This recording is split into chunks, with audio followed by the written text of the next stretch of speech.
Fear stops us from achieving our true greatness. Are you a professional woman who is feeling stuck, unmotivated, or burned out? Are you worried about your wellness? Are you letting fear stop you from crushing your goals? If you answered yes to any or all of these, then this is the podcast for you. Dr. Charmaine Gregory, night shift emergency physician, burnout thriver, and wellness champion, along with everyday heroes just like you, will explore how to face fear in our lives and emerge victoriously.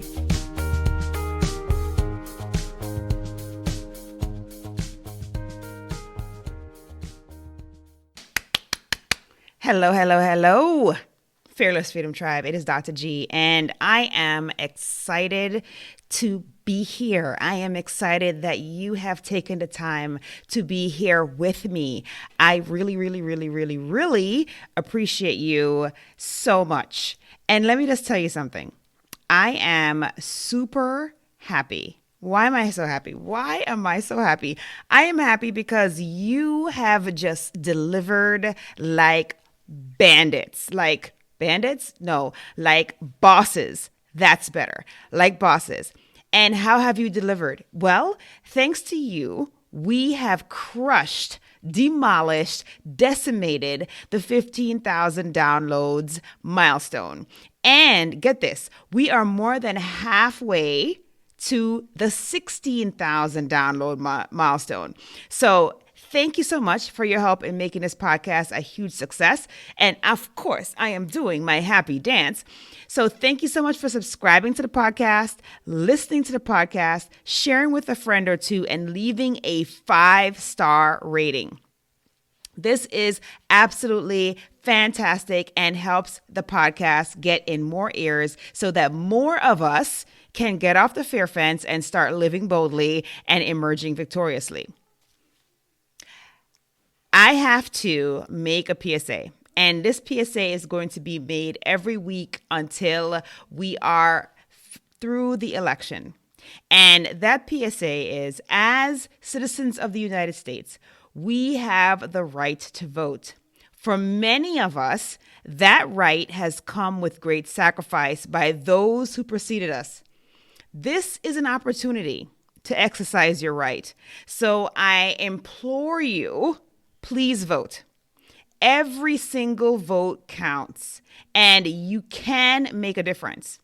Several physician podcasters are spreading the word about getting out and voting in these weeks as we come up to Election Day. And the hashtag for this movement is #MedVote. Now, I have to let you know that all the adults in my household have voted. Even the ones that are from out of state went back to their state and basically voted. So we've all either voted in person or dropped our ballot off at the clerk's office. So if you have the ability to do this, I beg you, please go out and do it because your voice matters, your vote matters, and let's make a difference in this election. All right. So I'm off my soapbox. I am off the PSA soapbox. And I just want to say, I am really excited about the fact that we are going to be having a swag shop. Things are all set up. I mean, I have the Facebook store set up such that we can actually have swag that you can grab from Instagram. Once I get it all set up and populated, then you can go to our Instagram and literally you can get swag there. You can get swag on our Facebook page. We're going to make swag available to you in every possible way so that you can continue to spread the word about fearless freedom and that you can continue to encourage those around you to face their fears and emerge victoriously. Now, I have been looking at the feedback about the kinds of swag that you're looking for in the store, and some of this stuff is really cool. People have said things like tech swag, like blue blocker glasses, jump drives, earphones, and then more practical things like masks, really cool things like stickers and other practical things like water bottles. So thank you in advance for these great ideas. I am working diligently with my team to get the store to become a reality so that we can populate it with some awesome gear for the podcast. Now, you probably have been following along our story, and you know that the podcasting launch course just concluded. The second iteration just concluded, and the third will be starting here shortly. And so the podcasting launch course is amazing because it has really allowed for several amazing women to have gone through the course and create incredible content and incredible shows. And these shows that are currently out are pure fire. And so I ask you to definitely check out these 3 shows that are currently out. Show them some love by subscribing, leaving a 5-star rating, sharing, and leaving a positive comment. Now, the first show is Pivot and Bloom, and this is with Dr. Mila, and she brings it every single week, and she even has bonus content that you can get on her on the show's Instagram. And she shows us how to change, flourish, and repeat, and basically how to pivot and bloom. Then Patty Perez brings the fire with the Drama-Free Workplace podcast with Patty Perez. She shows us how to have those difficult conversations, how to make it happen, how to have a life in our workplace and in our life that essentially is ultimately drama-free. And so check out Patty Perez's podcast, The Drama-Free Workplace. Then Dr. Babalola brings us the heat with her show, which is Living at Your Finest. And she dives into personal development. She dives into faith. She dives into health. And she dives into how you can transform yourself and essentially get to that point where you are truly living at your finest. So check that out. Now, you may be so inspired. You may be thinking, oh my goodness, look at these women, these professional women who are stepping out and starting their podcast. You may be thinking, well, I have an idea and I would like to start my podcast. Well, you know what? This is the perfect time to do that. If you're looking to have a facilitated experience where you go through a 6-week course and you get all the tools that you need and you have coaching by myself and you basically are able to fire out your show at the end of it, then you need to be in the next iteration of the podcasting launch course. Now, the waiting list for this is filling up fast, so you may want to get right now and sign up today. And how would you do that? You'd go to bit.ly, so bit.ly /P as in Paul, L as in Larry, C as in Charlie, waitlist, and get on that waitlist. If maybe you're feeling like, wow, I'm really too busy to participate in a facilitated course, but I still want to get my show started, then we have something for you. The Podcast in a Box is exactly for you. This program provides you with the opportunity to have us do all the heavy lifting. And all you have to do is provide the audio for your first 5 shows. We do all the rest. We get your logo, we get your show art, we get your show produced, we get the editing done, we get you all set up for success. And that we can get arranged for you by going to ferventlyfitwithcharmaine.com /D as in dog, F as in fish, Y as in yes, --podcast-marketing. And let's get you off the fear fence today, because why? Your tribe is waiting to hear your voice. No one else's but your own. I am really stoked because, you know, we always bring it every single week. This show is just pure fire. And it is not fire because of me. It is literally fire because of the amazing individuals that come on the show and are vulnerable in their fear sharing and the pearls that have helped them to get through those walls that may present themselves in their lives, whether they're based in fear or not. Now, this week we have Dr. Jessica Lubahn, and she is a mom. She is a urologist. She's an entrepreneur, and she is the genius And I mean, I do mean genius, behind ONDRwear. Okay, you gotta listen to find out more.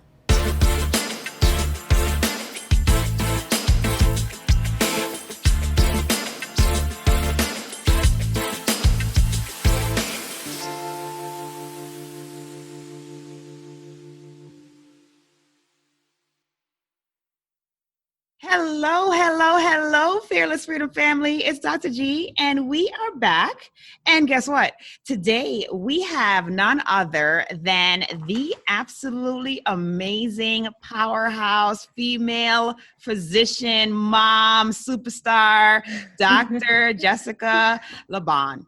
So, Jessica, you have got to tell the Fearless Freedom Tribe who you are and what you are up to. So I'm a practicing urologist, mom of 2, and today is actually my daughter's 3rd birthday. So everyone's really excited about that.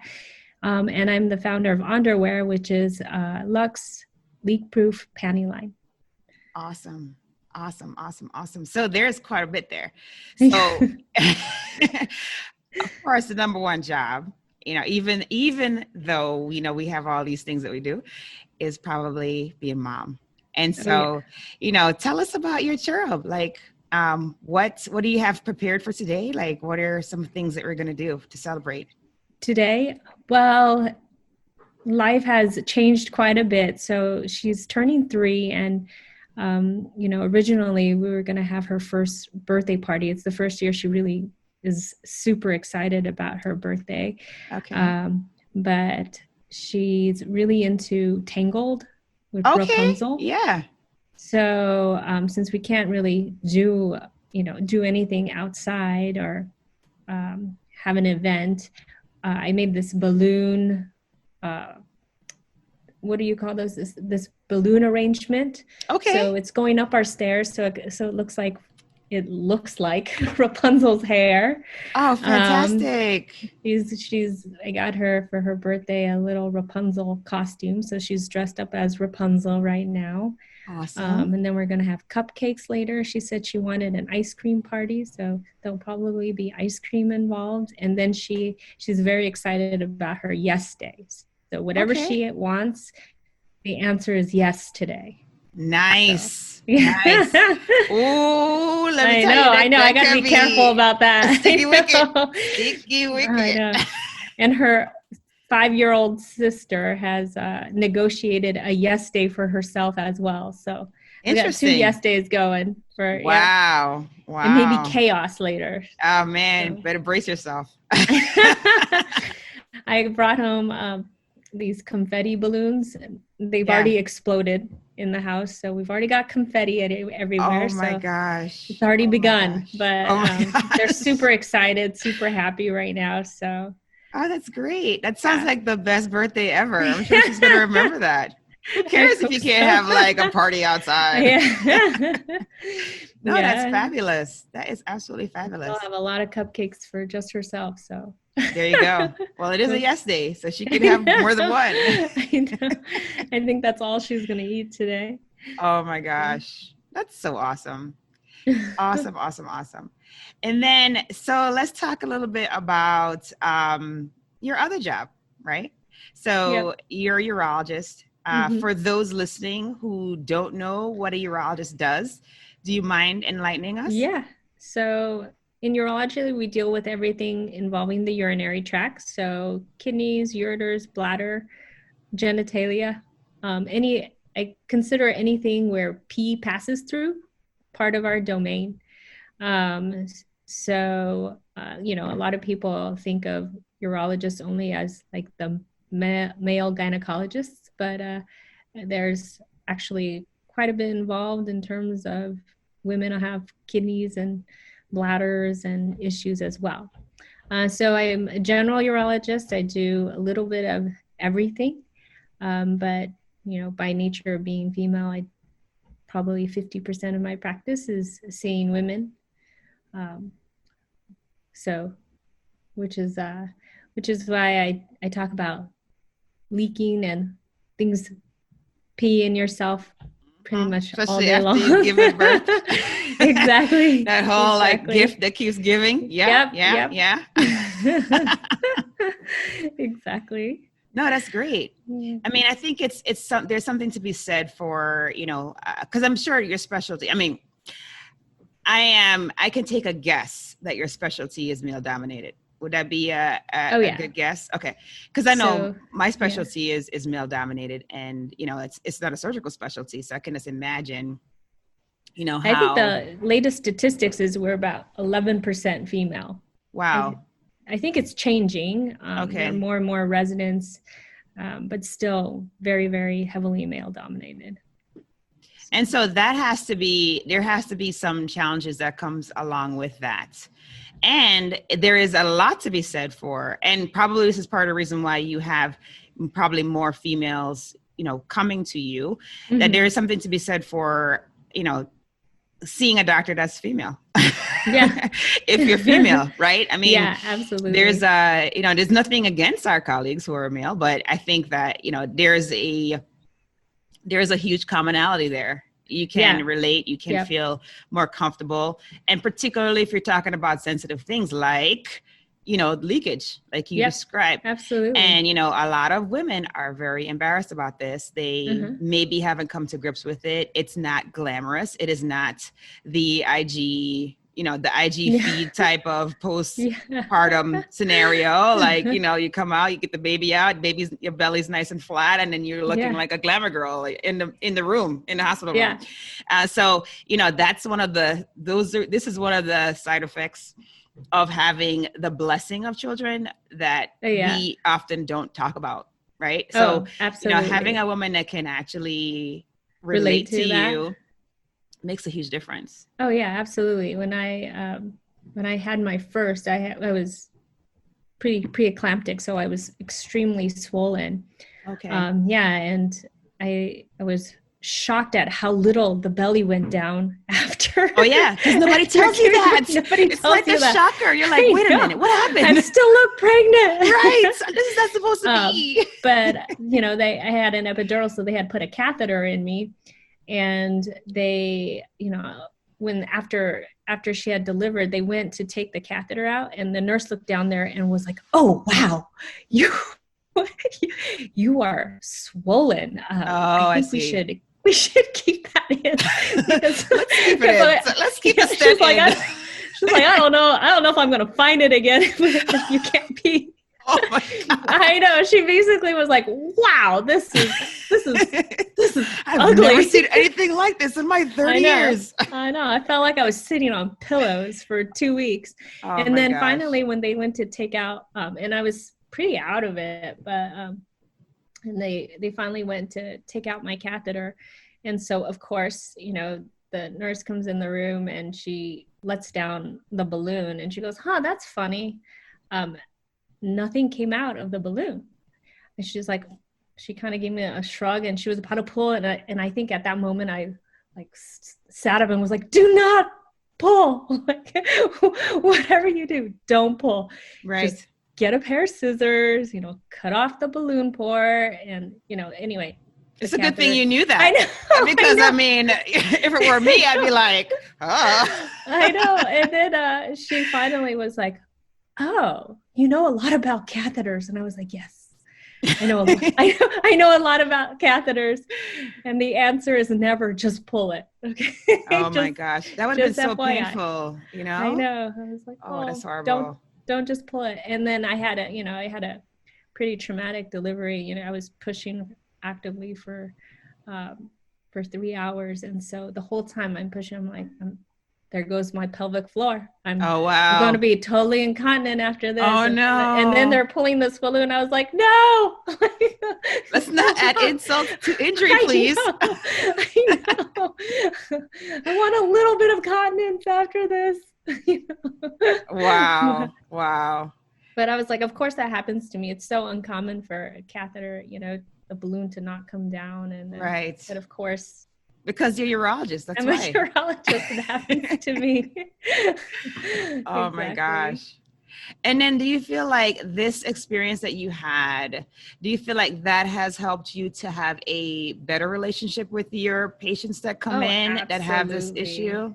I think Okay. I could, in so many ways, I could empathize so much more with what they're going through. I mean, you learn about everything. You see all these people with similar complaints, and when you finally experience it, it really helps you understand the actual pain points on like the areas that really bother them.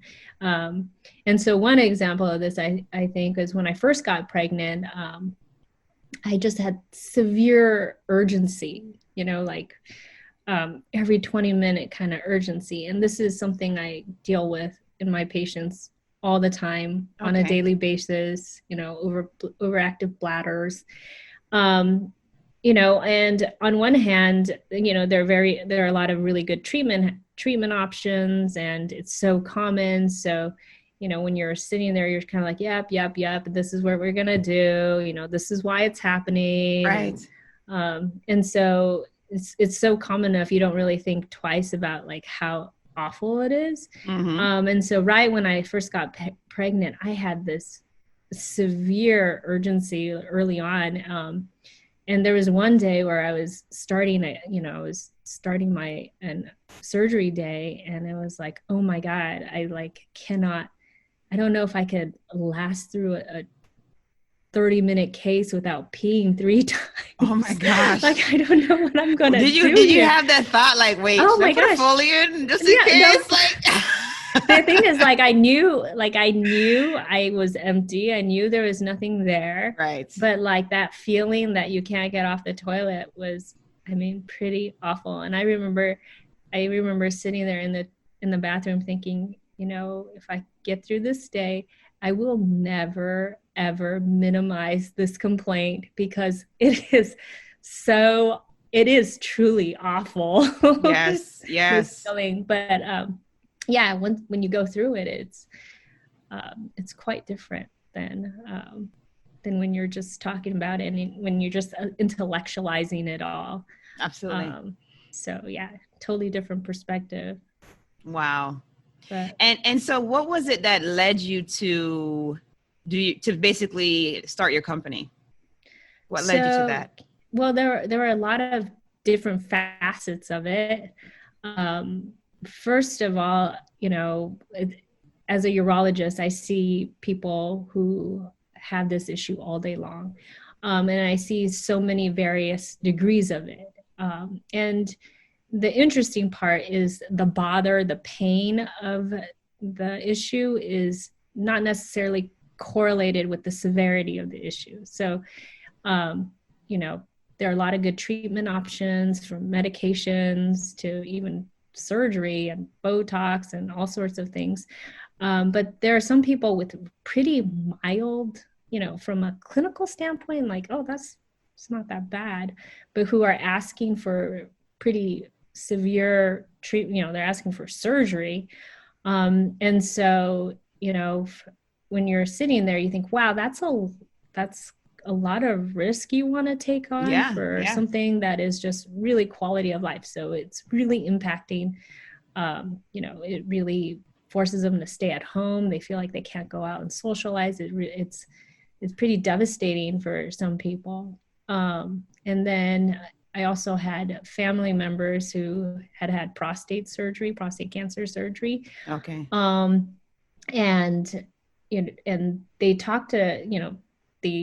talked to me about how they, they're otherwise really highly functional individuals. And from a urologist standpoint, they had a really, we would consider the trifecta, they're potent, they're cancer-free. Right. And then they're not even using pads. So in our world, that's the trifecta. But, I remember one of my uncles telling me about how this, even despite that, just the minimal amount this is the first time in his life that he ever felt depressed. Oh no. And so I thought, there's gotta be, like, what is it about this that is, it doesn't seem that bad. What is it about it that's so painful? Right. And so also around this time when I had my, my first daughter, I was trying to be really environmentally conscious, trying not to use a lot of diapers. So I tried about 30 different cloth Oh, the diapers. cloth ones? Yeah, we use cloth too. So It was fun. I tried. It was fun. But yeah, it was hard Interesting. and yucky. Yeah, there's that. But yeah, I tried like a lot of different systems. But so when I was thinking about this, I thought, I mean, the technology is here. There's a lot of improvements that could be made, but why can't we take this idea, like these training pants, and make it adaptable to adults, and instead of making them look like training pants, make them look like normal, beautiful underwear. And so, so initially when I had thought about this, it was interesting. This was, at least, more than 6 years ago. It was a cocktail party kind of conversation. Oh, the napkin concept. Love it. Yep. It was interesting because at that time, I think that was it might have been pre-thinks, a lot of the proliferation of these period panties. Right. And so when I would talk to people about it, they would just be like, why would people want to sit in their pee all day long? I don't know. I don't know if that's a good idea. People want to change. They want something removable. Doesn't seem like it. But, and then, and then things came out, and so I thought, well, shoot, if people can do it for periods. Yeah. But then what's helped is now that people sit in their periods all the time, it's an easy, I don't have to explain it anymore. Oh, that's nice. So back in the day, so that actually worked out pretty well. And so eventually, it was one of these cocktail party conversations until finally one day my husband was like, you need to stop talking about this, because just do it. I'm so sick. No, he was just basically, I was like, I'm so sick of you talking about this. And so I was like, well, why don't I try and see if it works out? And so the rest is history from there, I guess. Awesome. Oh, that's beautiful. I love the segue there. So here's the deal. So now you have to tell us, what was the reason why? Do you feel like there was some fear involved? Why you just kept talking about it instead of actually taking action when you knew it was a fantastic concept? Because I think that inertia is really hard. Like change is really hard no matter what stage you're at. I'm a fairly risk averse person. In medicine, there's pretty clear pathways, like your trajectory is very clear. Your Absolutely. path, your steps you need to take are very clear. And what you need to do to get there. In the entrepreneurial world, there's no playbook. There's no path. For those who can't see what I'm doing, I'm literally like throwing it up in the air because that's exactly what it is. And so that's scary. That's really scary. And you really feel like I'm a pretty shy person in general. You're really putting yourself out there, I think, and that's hard to do. And I think the hardest thing is figuring out, like, even if you want to do it, what the next step is. I'm not in the fashion industry. You don't know who you need to talk to, what you need to do to actually connect with the right people. And so I think just figuring out the how, like, so what do I do if I want to? Like, what is the next step? Who can help me? I think that's the hard part of actually getting going. Oh, absolutely. Absolutely. You nailed it. Yeah. And so what was it that allowed you to push forward? Like, what do you think allowed you to push forward? Because now, you said it, you're like, look, I'm an introvert. I'm not, I have no idea. I'm used to the roadmap being in front of me, like has been in medicine. And now there's no roadmap. Yep. How did you overcome that? How'd you do it? So what's interesting is I have a cousin who's a patent attorney. And oh, so, that's handy. I know. It's interesting though, because, you know, I had talked to her about it a long time ago, and she said, you need to not talk about this. You can't, you know, people are just going to steal your idea. Oh, right? true. And so Yeah. don't talk about it. Don't talk about it. Don't, you know, just keep it to yourself, keep it to yourself, keep a notebook. But then ultimately, I think what the breakthrough was actually talking about it. And I think that is the key in an area where there is no roadmap. And so in talking about it, I had a friend, I have a friend who's an orthopod who was like, oh, that's funny. You know, my rep makes underwear.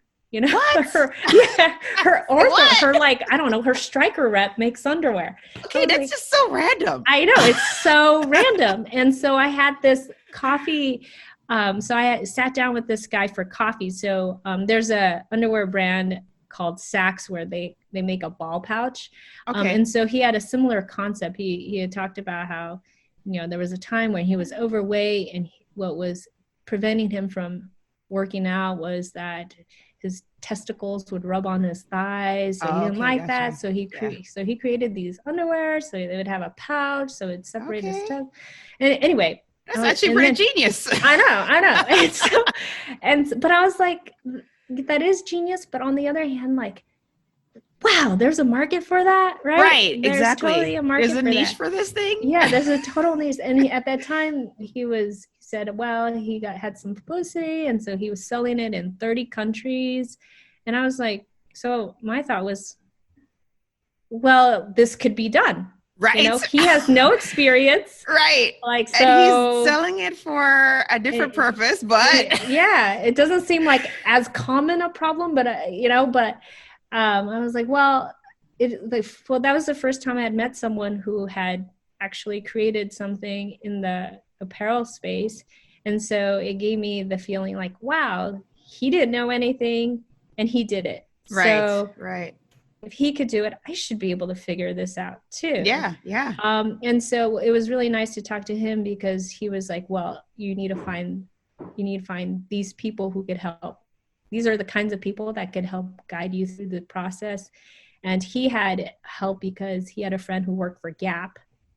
Okay. Who was in the sourcing world. She knew what he needed. And so nice. She was able to walk him through and set up a factory, like set him up with a factory contact and everything. And so, so that just gave me a little bit of at least now I know who I'm looking for. Right. Right. And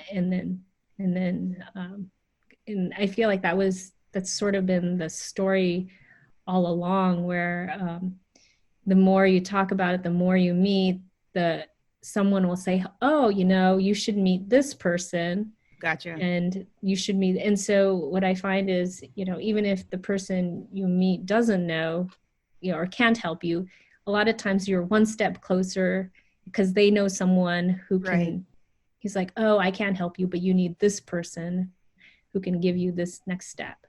And so I think I get it from a patent perspective that you don't want to, but on the other hand, you don't want your idea to be exactly taken. So, but I had another friend who was in the Silicon Valley world, and she said, you know, you haven't started this.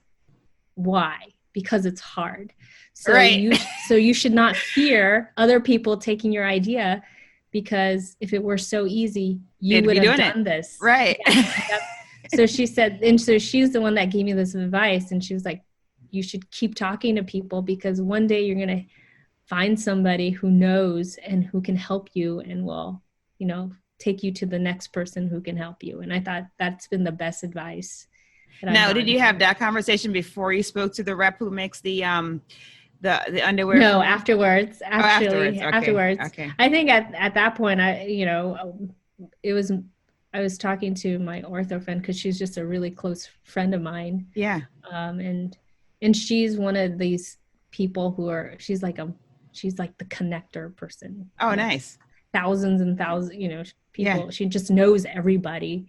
you know, she's one of those people who everybody knows, and she knows everybody else. And yeah, and so she has these random contacts. Right.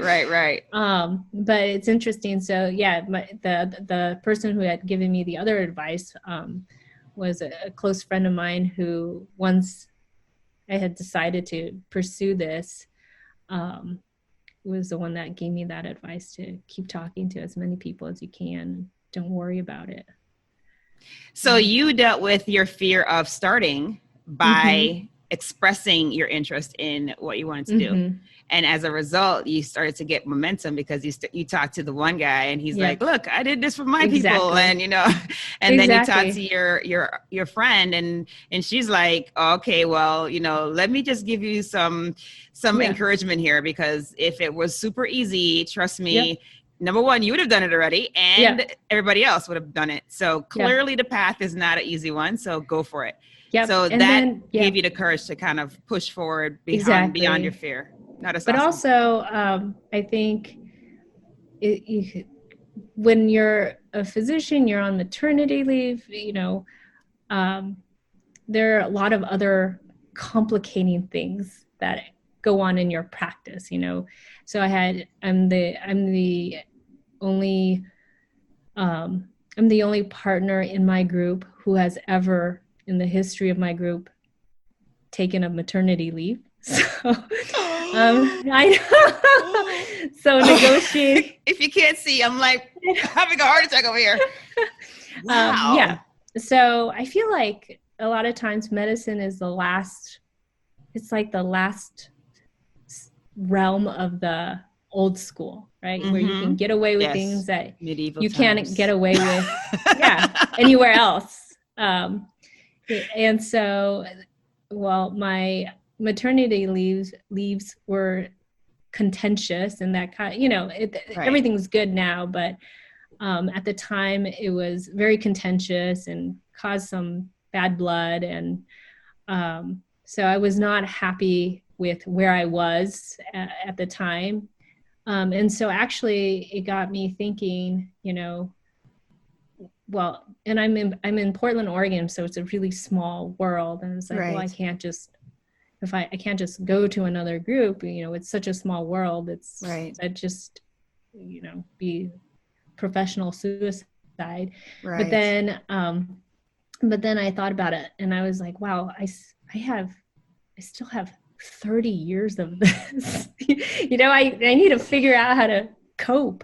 And then, and so ultimately I got to the point where I thought, well, you know, I need to find something that makes me happy and excited about it. And if I, in 30 years, am still disgruntled about the same things, I'm going to be really sad to wake up at, you know, 65 and realize I didn't do anything to change or, you know, branch out or do something to make myself feel more fulfilled. And so at that point, I just thought, you know, the risk of not doing anything and waking up and just, you know, so like maintaining the status quo, I thought that would make me really sad to wake up in 30 years and have done nothing to change the status quo.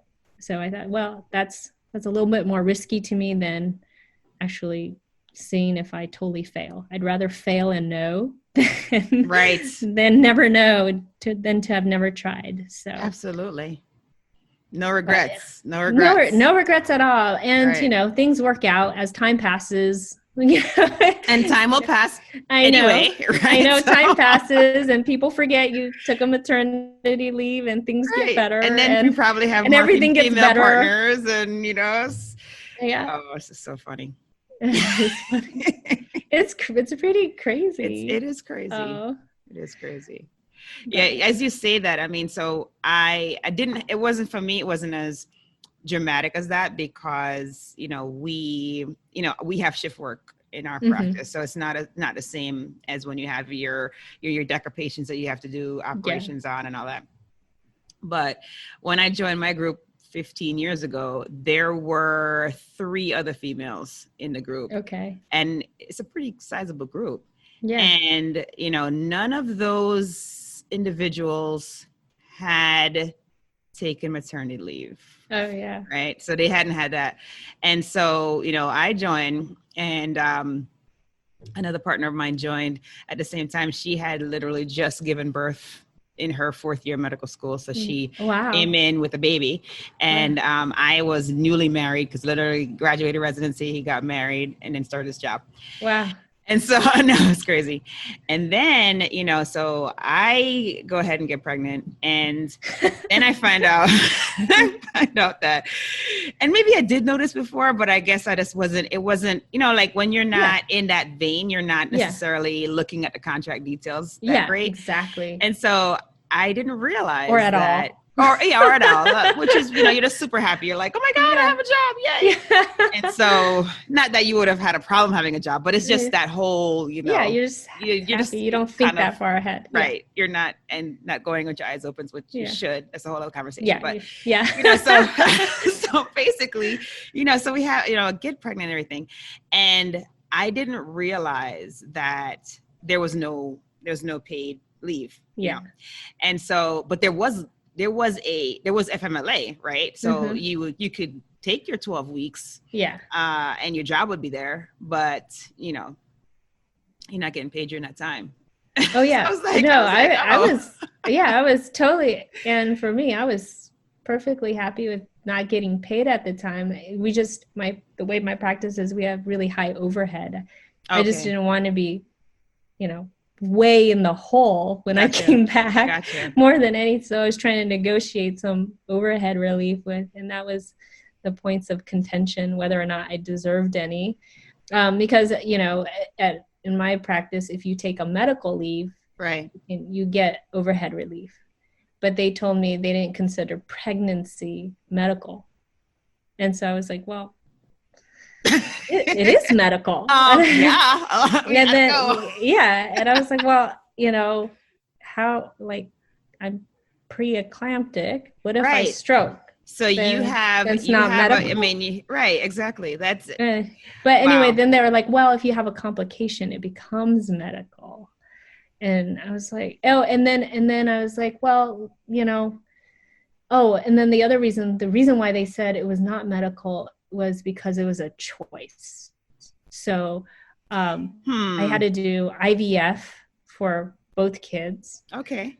So they were like, you clearly purposefully had these kids. OMG. I know. I was like, people do that, right? I mean, this is what we do to continue the human race. Like, I don't know. I know. And I was like, so if I got knocked up, right, since that would have been accidental, then would that have become medical? Right. What did they say to that?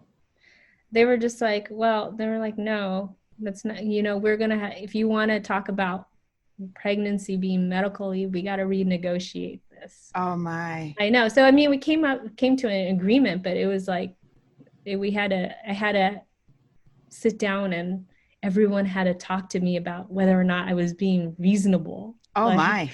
Yeah. There, it was just an interesting time. Yeah. Indeed. So yeah, that's what happens when you only have one female. Yeah. Well, I do have one other female partner, but she doesn't have children, but Gotcha. She was very helpful in advocating for me, I think. Oh, good. But even, a lot of my partners were older, and even they were like, my wife had kids. I don't remember her taking any time off. And it's like, Did your wife have a job at the time?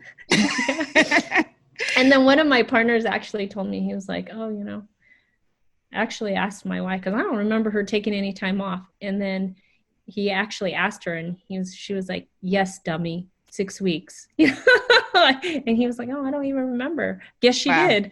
Yeah. Who knew? Right, exactly. Man. Wow. I mean, that's a huge, that is a big position to be in, right? Because now you're like the trailblazer, you are setting the standard, you know, you're having to like go down the difficult road. And you told us that you're an introvert, and so that had to be very difficult for you, right? To go up against that resistance and stand your ground and be postured and just say, no, I am not going to accept this because it's just not right. I think it's hard for us, you know, in general, because we're so used to being accommodating. You know, you just put your head down and do the work, you know, through like all of us, through residency, through medical school. You don't care. I mean, you do care, but you just kind of take the abuse that comes. And there's really no recourse for it. And so that's kind of been your life all along. And so, you know, then you get to that and you're like, oh, it continues. It still continues. I know. So when does it get better? Yeah, it's tough. It's tough. It really But I still think it's getting better. It is getting better over time. Yes. And I think, you know, now that they have to deal with me, they're coming around, you know. You know, they just never had to deal with it previously. And so, I mean, I don't think of my part, I don't think any of the intent was malicious. Sure. I just think I just think it's so foreign. Right. It's just like, if you don't have to deal with the thing, you're not going to even consider it in your policies and anything. Yep. Exactly. Exactly. So yeah, good for you for like infusing that and bringing that to them. You know, that's good. That is definitely good. Awesome. So look at you. You were facing fear like a boss. Look at that. Out of necessity, I guess. There you go. But you did it. You know, you did it. You did it for your family. You did it for your business, you know, so that's amazing. Absolutely amazing. And now, so we're having a fabulous conversation, and it always like saddens me when I have to come to an end when we're having like a really good conversation. But maybe I have to get you back on the show again another time. But but we're at that part in the show where we're gonna do the fill in the blanks. So are you ready? Ready for the fill in the blanks? I think so. Okay, Awesome. All right. So the first one is, if I am fearless, I will take risks. I think most of my life I've been so afraid of failure. And I think that's been holding me back in so many different ways. And so I feel like now I'm beginning to be a little bit braver and realize that, you know, failure is just part of the process, and there's so much learning that can be done with it. So very well said. Oh my. Yes. And you know why that's even more powerful? Because we heard you tell us that you are risk averse, right? So the fact that you have come to this, you know, is even more powerful. So thank you for sharing that. That's fabulous. And then the next one is, to me, fearless freedom means? I guess to live the uninhibited life, you know, just to be doing what makes you happy, regardless of others' opinions. And hopefully along the way, in doing so, you're making everyone else's lives a little bit better. Love it. And then last but not least, my battle cry is? I guess it would be, I got this, you know, I can handle it. Life is scary, but I'm stronger than I am scared, I guess. That's a great one. Oh my gosh. Thank you so much for taking time out of your busy day. One thing that we have got to do that we did not do is let everyone know, number one, how they can get in contact with you. And then number two, about where they can get your amazing product. So I'm just selling it on my website, and that's www.ONDRwear.com. So like kind of sounds like underwear, but on, just because I thought you should be on top rather than beneath. And then DR kind of doctor designed. So underwear.com. And then I have a contact on that website that you could just email and it goes directly to me. Awesome. Thank you so much. Yeah, thank you for having me. I appreciate it. It was great.